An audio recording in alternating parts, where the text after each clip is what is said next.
guys! Welcome to Crown! Yay! At kasama ko ang kambal na si Jai at si George. Yeah. Ang tanong, sino si Jai at sino si George? Yan po yung task nyo ngayon. Ilang beses na kami nag-meet, pero hanggang ngayon, hindi pa ako sure kung sino si Jai at sino si George. I'm sure you always get that, no? Actually, palagi. Pero as time goes by, tumatanda na din kasi kami. So, nag-distinguish. Nag-iiba ng konti yung face nyo. And like, right now, while I'm looking at you, nakikita ko, may iba nga, may distinguishing characters. Well, eto na yon. At the moment, mas dark ang hair ni George. Yes! Hair ni Jai. Yes! Miss Jenny, in fairness, tama yung hula. Kasi si Jai yung katabi ko nung isang gabi sa dinner. Mas lighter yung hair. Kaya naalala ko. But anyway, si Jai at si George, they're both here today to help us solve problems. Problems pa lang sabi ko, wala pa ako sinasabi ko anong klase. Kasi di ba Love Month ngayon? So since Love Month ngayon, naisipan namin mag-collect ng mga love stories and love problems and try to help them actually solve it or maybe at least process it or give you ideas on how to go about it. At kasama natin si George at si Jai, bilang mga millennials, to help us with what's going on. So, syempre, medyo hindi ko na alam kung paano mag-solve yung mga problems ng mga millennials nowadays. So, ito na mga napili nating problems. Okay? Nati-tense naman ako dito. Tatanungin ko kayong dalawa. Ginagawang confidant ng male office mate ang girlfriend ko. Kahit kinukwento naman ng girlfriend ko sa akin, naiinis ako. Kasi gusto ko sanang sabihin na wag na niyang i-entertain. Okay lang ba yun? From Leo of Batangas, 29 years old. Uy, same kami! Okay lang yun na mainis ka kasi ako, ang binabalidate ko yung feelings niya na maiinis kasi nakakainis naman talaga. At saka, if ang girlfriend mo, understanding, maintindihan niya na hindi ka comfortable, hindi niya na i-entertain yung Hindi niya itutuloy. At saka, hindi siya dapat kasi, mahirap kasi ganun eh. Kasi usually, Office mate. Hindi ako talaga naniniwala sa office mate na parang, okay, wala namang mali siya, pero minsan, nalalagyan ko na lang ng mali siya if masyado nang nag-share sa akin yung guy. Super close. Na parang, na may, parang awkward kasi yan eh. Sa tingin niyo ba, like say, may nag-overshare na friend niyo na guy? Hindi ko pinapaabot sa Kung straight talaga na lalaki na mag-overshare sa'yo, may ano, may mali siya. may ano talaga yan sa, may mali siya, nangyari na yan sa akin. Ako been there, done that, na ano talaga, kailangan mo talaga mag-boundaries. Kung hindi, masasaktan partner mo. Basta naramdaman ng partner nyo na 29. uncomfortable, ay, naramdaman niyo, lalo na sabihin pa ng partner niya na uncomfortable siya. Oo, dapat niyang kausapin You have yung to honor partner that, niya. right? Kasi siya yung partner mo kung di siya comfortable eh. There are ways naman actually na maiiwasan mo na masyado nag-share sa'yo. Medyo pwedeng every other text na lang ang sagot mo. Or pwede naman nga, hindi Or ka pwede na sa mag-ask discussion. Like, hindi ka na magbato ng conversation. Para di mo keep the conversation going. Akin nung may incident kasi na parang yung one of isa sa mga ex ko before na parang may uncomfortable siya na guy talaga. So tapos na-trigger siya and everything, kinat off ko talaga yung guy sa life ko. Kasi ayoko na ma-feel ng partner ko na hindi siya secured sa akin. So, kinat off ko talaga, even though super close ko yon. Kasi sabi niya nga, hindi, iba yung lalaki ako. Alam ko kung ano yung... Sa ano totoo? May feelings nga sa'yo yung isang Oo, na ano ko. So, sabi ko, hindi na ako magpatay, mali siya pa. Kahit minsan na i-cut off mo na, kasi hindi comfortable yung partner mo. Mas at the end of the day, kayo ng partner mo, di ba? ang importante. At maintindihan ng friend mo, kung he cares for you as a friend, ay hala, trigger ako ng boyfriend mo. Sige. Okay, next, love issue. How do I tell my girlfriend na sobrang luho niya without offending her? Wala siyang ipon kasi napupunta lang lahat sa shopping ang sweldo niya. See, this is from Edralyn, 25 years old. Oh, yes! Ay, for me, ang tone mo yan, the way you say it, pwede naman ilambingin mo, babe, alam mo, parang beyond na yung mga gastos mo. In a nice way. Depende talaga sa tone of voice mo kapag magsalita ka sa girlfriend mo. Kasi kung papagalitan mo siya, for example, papagalitan mo siya, babe, tama na yan, huwag ka nang bumili. Doon siya ma-hurt. At magsa-shopping pa malalo. Mabubwisit pa, di ba? Kasi pag babae, ganoon talaga eh. Minsan, naiinis ka, ginagawa mo pa yung kinaiinisan ng partner mo. So, I think the best way is lambingin mo na talaga extra yung girlfriend mo. Babe, mag-ipon na tayo sa future natin. Oh, bigyan mo siya ng thought. Sana parang yung gastos, pwede naman niyang imbis na ang bilhin mo bag, pwede bang pag-ipunan natin yung car natin? Oo. Parang bigyan mo siya ng thought about future. Oo, din. parang pwede bang ilagay natin yan sa future house natin? Oo, pwede. Parang pwede mong i-share yun dun sa girlfriend mo para maisip niya na, wait, oo nga. Kasi yung bag na to, Isang blue pa na. diba parang, diba, kesa dun sa ilalagay ko siya sa isang kotse na talagang magagamit ko at kailangan ko, di ba mas beneficial yon. Ngayon, kung ganun pa rin siya, feeling ko dapat mag-isip-isip ka. Oo. Dahil kung anong nakikita mo ngayon, mas pa yan 10 years from now. Yes! Nakakatakot din ng partner na medyo manuko. Or baka hindi makontrol yung shopping. Medyo Yeah. nakakatakot yun. Observe, ano? Kailangan talaga yun mag-talk or mag-ask. Kayo ba ganun kayo? Yung talagang mahilig mag-shopping? Same ano? kami bang account, Miss Jelly? Same kayo ba account? Talaga? Join kami sa lahat Join ng kami. accounts namin. So, if Why? Because para Control din sa finances and Ito naman. at saka for example, kung may project kayo, for example, inilalagay syempre sa ibang account, pero hindi naman lahat ng parang iniipit namin sa bumibili kami, pero dapat dalawa kami magde-decide, hindi pwede isa lang. So nakakatulong lang talaga na parang kailangan mo konsultahin yung kapatid mo Oo. na, teka muna, okay lang bang bilhin Mas ko? grabe. Sabi namin ng share na properties. Pero nagugulat ako na shared bank Shared? accounts kayo. Ay, dami din ang sabi. Wala kayong sariling bank account?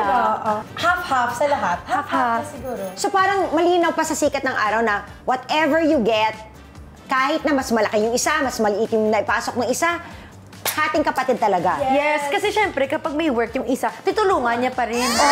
Wala pa rin, same lang. Join. Paano yan? Oo nga, parang nag-asawa na kayo.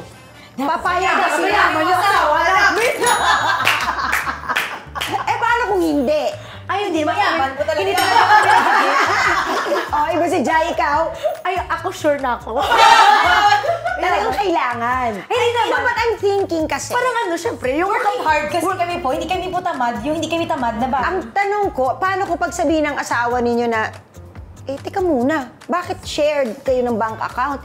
Yung kinikita mo dapat sa pamilya natin. Pero lalaki, provider talaga yung guy naman eh. So dapat bago pa lang tanggap na niya na, hello, my money. Oo. Your money, our money. Yes! That's a set up. Okay, next question. I have a 10-year-old daughter. I am a single mom. 3 years na kaming hiwalay ng father ng anak ko. Now, may nanliligaw sa akin and parang gusto ko na rin siya. How do I introduce him to my daughter? Kasi close yung daughter ko sa papa niya. Oh my God. So ito, single mom. 3 years na silang hiwalay. 10 years old yung bata. Naku, Miss Jelly, ako kasi kapag mag-advise ako talaga sa other people based from experience. Pero hindi ko first time ko to. Paano siya ma-advise ng tama? So sa tingin niyo, I mean, if you were in her shoes, Ako yun, it's never too late to find love kahit single mom ko or if you allow yourself to love again. It's of course, fine. but how do you introduce the guy to the daughter? Ako po, feeling ko, ipa-friends muna nga set up para hindi masyadong bigla yung bata. Yan sa kanya, ha? Iba kami. Ipa-close ko lang siya muna nga, super close. Alam So, mo, syempre, you'll have to introduce the kid eh. Parang ibang playmate ko sila ng kid ko. Tignan ko muna din. Kasi dapat alam ko din na parang kaya niya ba yung anak ko. Kasi Makikita mo rin naman sa makikita ko interaction din nila. Sa interaction nila, if pasok siya maging daddy ng anak ko. So meaning, ipapaki-introduce ko siya, dapat makuha niya talaga loob ng anak ko. Sa kanya na yun. Tsaka na niya malalaman. Oo. Nagkain laban na kayo. Tapos, pag medyo tanggap na ng anak ko, doon ko na siguro paunti-unting sabihin na may relationship na parang, I'm starting to like this guy, anak, okay ba siya sa'yo? Parang ipapatanong ko pa rin sa kanya para at least sa lahat po ng desisyon ko, ang anak ko, hindi siya makuhuli. So parang slowly. lang talaga. Akin siguro, kasi 10 years old na siya, may own na siya na mindset. And I'm sure ma-understand niya yung mga bagay-bagay. You know, anak, alam niya yan sa setup for sure ng dad niya and me. For example, if I'm the single mom, nak, may nanligaw kay mommy. Ako, stay to the point ko. For me. Kasi 10 years old, may ano na yan, may animo na yan sa buhay. Sugarcoat ko pala. Sugarcoat. Ako, stay to the point. I agree with both of you. Pero syempre, initial introduction is still important. Oo. So, tama. You both are right. I think ganun ang tamang style sa pagpapakilala. Pero, hindi ibig sabihin magiging okay ang reception pa rin, di ba? So, wala. Malalaman natin. depends. Oo. Pero allow yourself to fall in love. Kasi ang sarap naman magmahal eh. Kahit after what happened sa kanyang first na... We all want to fall in love. Yes. Falling in love it's fabulous, right? Yes, parang sabi It feels great, di ba? As long as you fall in love with the right person for you. O sige, next, may nililigawan akong girl. And when I told her na gusto ko siya, she answered na gusto din ako ng friend niya, so she rejected me. Ngayon, minamatch na niya ako sa friend niya, pero siya pa rin ang gusto ko. What is the best way to deal with this? Oh my... Christian is 23 years old from Pasig City. Gen Z pa yan. Ang dami niyo ng experience. Bata pa kayo. Ako for me, kasi parang ang unfair naman na kahit gusto mo pa yung person, mag-aano ka, parang i-transfer mo yung feelings na parang itatakpan niya. Ang hirap, parang love triangle yan eh. Parang... For me, iprangkahin ko yung gusto ko talaga. Eh, nasabi na niya eh. Oh, I will give it a shot to meet other people. Pero kapag hindi ko talaga feel, uy, alam mo, kahit pinamit mo ko sa kanya, I'll be honest with you, parang ikaw pa rin yung gusto ko talaga. Ako ang magiging prangka talaga. Kuya, sa first pa lang, sasabihin ko na I'm not interested kasi kawawa yung ireto na friend. Tama. Kahit gusto kasi ma-hurt talaga yan. Kasi for example, alam mo Paano kung magustuhan talaga siya? gustuhan siya, ma-hurt. So ako, isa-start, ika-cut ko na talaga before na magka-developan. Like, kung hindi mo ako gusto, wag mo na akong ireto. Yun na lang. Mag-in-love ka na lang sa ibang tao, not na lang sa group of friends. Sa circle. Pwede Super din. complicated. So yun, ika-cut ko na talaga sa una pala. Example, may nag-amin sa akin. May senaryo akong ganyan kasi inamin sa akin na gusto ako, for nireto ko siya sa friend ko. Tapos nag-work out. And then nag-work out sila. So maybe, may blessing in disguise din ako na kahit gusto mo ako, masya-shift mo yung try mo emotion and I can be a cupid sa'yo. It might work out. It might naman. work out. Paswertihan. So, nasa sa'yo yan, Nasa sa'yo. Christian, kung talaga bang, malay mo, willing ka naman to try and meet someone. Eh, kung hindi talaga, just tell her, okay na ako. Sige. Mag-move on na ako. On to the next na lang. At on to the next kwento. I discovered na tinatago pa rin ng BF ko yung love letters ng ex niya. Should I tell him to throw it away? Kasi naka-hurt pa rin ako pag nakikita ko yun. Oh my God. From Ruby Rose, 22 years old, from Alfonso, Cavite. Gen Z! Ay nako, throw it away! Throw it away kasi kung hindi ka comfortable, dapat ma-understand ng partner mo na hindi ka comfortable. Dapat validate niya yung feelings mo. Pero kapag inaway ka niya na sinabihan mo I-breakan mo yan. hindi yan para sa'yo, sis. Kasi kung dapat yung partner mo ay may security ka, peace ka, Assured ka, tsaka pasispas. Yes, Kung hindi na siya affected sa ex-girlfriend niya. itatapon niya na lang yun. Wala na yun sa kanya. Kahit may mga sentimental value, okay, sentimental value, you had a good time with her. Pero bakit ka pa nagkikip ng mga tapos na? Diba? Yan ang hindi ko Ako maintindihan. talaga naniniwala ko kapag ex-exit na sa life. Alam mo, magiging excuse niya ng mga lalaki, ay, meron ba ako niyan? Kasi it's possible, yung mga lalaki parang deadmat sila sa ganyan. Tayo naman mga babae, talagang inalalagay natin sa envelope, tinatabi natin, ilalagay natin sa ilalim ng drawer. Pero mga lalaki, deadmat sila sa mga ganyan. Baka mamaya, hindi rin siya aware na meron siyang mga ganon. So first, ako parang, alamin mo muna kung aware siya. Oo, baka naman oo. Kasi kung aware siya, o din nalaman mo aware siya. So yung, Mas masakit. mas masakit yun, di ba? Masasakit yung aware. Mas masakit yung aware. So ibig sabihin, tinago niya talaga yun. So ngayon, kung tinago niya talaga yun, bakit niya kailangan pa yun? Hindi ka ba sapat? Naku, daming tanong! Baka question mo yung self-worth I'll pray mo. for you. So, paano ba yun? So parang just keep that in the back of your mind na may ganito. So ngayon, as you deal with him in the future or for every day, parang that should always be something na isipin mo na parang, merong may isang flag na tumaas. May isang flag na tumaas na parang pagsasabi sa'yo na parang meron ka ng sign. Meron ka ng sign na he still hung up with the ex.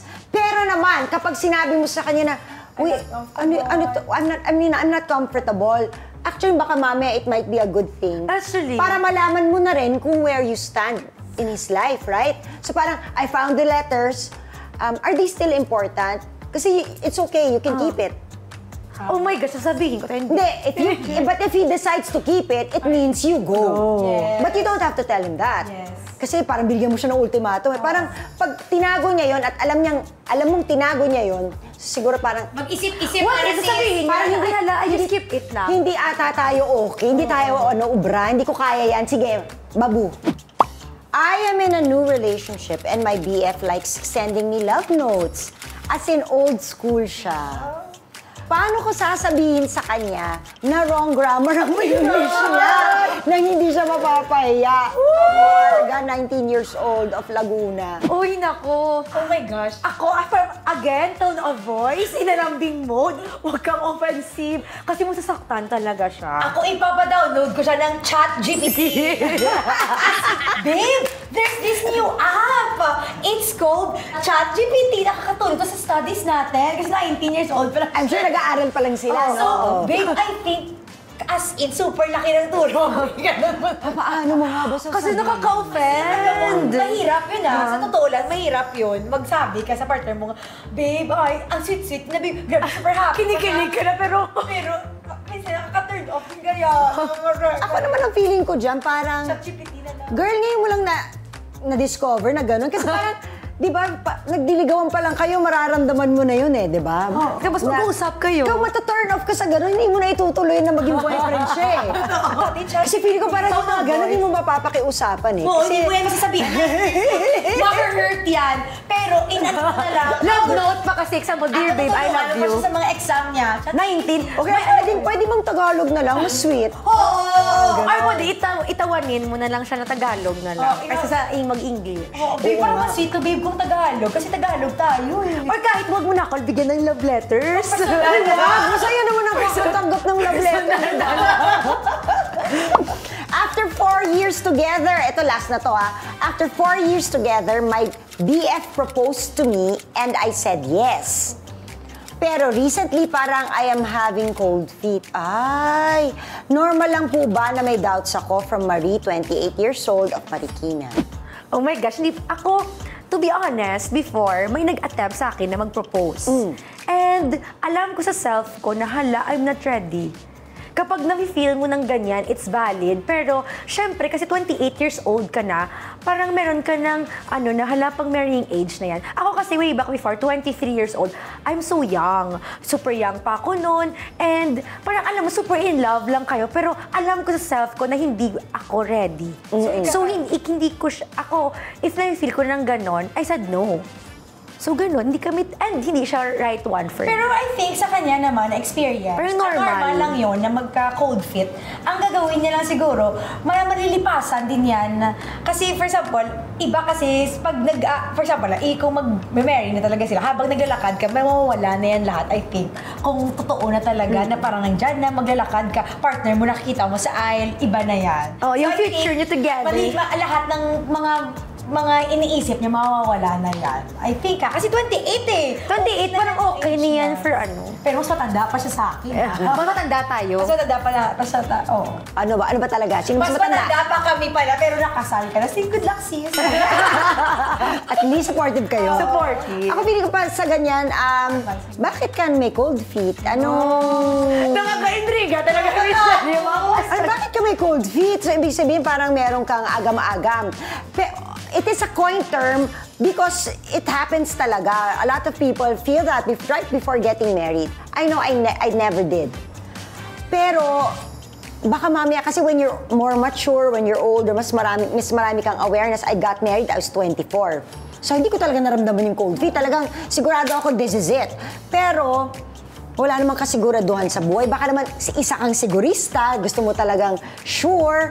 So, explore mo yung feelings of cold feet na yan. Explore it, think about it, and alamin mo, process mo, bakit? Bakit ako nagkakaroon ng doubts? Tapos kung ano yung sagot ng isip mo, ayan, doon mo malalaman kung itutuloy mo o hindi. Kasi a lifetime of regret mo. Because you're going to live with this person your whole Next level. life. Next level. So, ibang commitment ito. Siya yung magiging katuwang mo sa buhay. You will become one. Di ba? Parang ganun yun Magkaroon ka man ng anak, makasama mo man yung anak mo, pero lalaki din sila. They will go their own way. Sinong kasama mo at the end?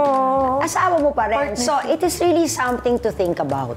Wow! ako. Miss Jelly, ang dami ko natutunan sa'yo. Parang kami yata natuto kayo. Kasi pero you guys make sense. How everything you say is so now. It's so current. Luma yung sa akin eh. Pero alam mo, Miss Jolly, kasi may difference. Yung parang millennials, napansin ko lang, Gen Z versus millennials, ang mga Gen Z parang, alam mo yung ready sila maging adult, na parang ready sila talaga na Pero yung maturity talaga. is not really there yet. Pero alam mo I yung- think we all know Oo, everything. excited sila maging tumanda. Yung Pero mga parang relationships. Sa millennials, super delayed Career talaga ang marry. focus. Actually, career. Parang huli talaga naiisip yung marriage. Kasi sa batch namin, 29 kami this year. And then, hala, alam ko lang, iba nagkakasal na pero Pero parang... kami, lahat career pa rin yung lahat sa batch namin. Feeling ko kasi yung generation ninyo, mas maraming information, mas marami kayong nakita kaysa sa mga generation namin. Pero nung ganyang edad ako, akala ko rin naman alam ko na ang lahat eh. Mas lalo yung mas bata. Kasi mas marami silang information na makukuha and as napapa-finger, alam mo na kung saan ang galing ang alin, di ba? Just by Googling it. So feeling ko parang ang nangyayari, mas feeling nyo mature na kayo, kahit hindi pa talaga. Kasi marami na kayong alam eh. Pero experience, I think, trumps all of that knowledge. Experience Kaya pa rin talaga. Kaya ako Yes. minsan talaga, to be honest, kapag mag-advise ako sa other people, sa mga friends ko, kapag na-heartbroken, alam ko, yung based from experience lang talaga, para alam ko kung paano ka makarecover. Kasi nakarecover ako. Kasi nangyari sa akin. eh. So, mas magaling, mas effective yun sa akin na advice. Dapat kailangan ma-experience niyo yung both para... Iba yung butterflies, iba yung stability. Iba, oo, stability stability. talaga, compared Pag sa kung pa 30 ka na, parang, Ay, more and At saka, hindi ko na yung, ayaw ko na ng super kilig na kilig at in love na in Gusto love. ko parang partnership. Gusto ko din kalmadong love. Kung ano man ako. And I think as you get older, you Mami, feel mo realize. yan. Dapat mag-ano talaga, experience. Pero nung 20 kayo, iba yung Grabe, in love na in love. Okay, go. Pagkasal tayo, magawa na yun tayo. Love na love! Parang Ganyan. talaga. Hindi Love pala na totoo na yun lang ang kailangan because there's more to that. So much more to that. Yan ang pag-uusapan natin next. So for you guys na nanood, we hope na nag-enjoy kayo. Yung mga sinagot naming tanong, sana nakatulong sa inyo. At kung gusto nyo pang magtanong, meron pa kayong mga questions, gusto nyo pang tanungin ko itong dalawang kambal na maraming information, abay, sabihin nila add sa comments ninyo. May message kayo sa Crown, bahala kayo. Basta, till next time, we will see you again. Happy Valentine's! Happy Valentine's Day!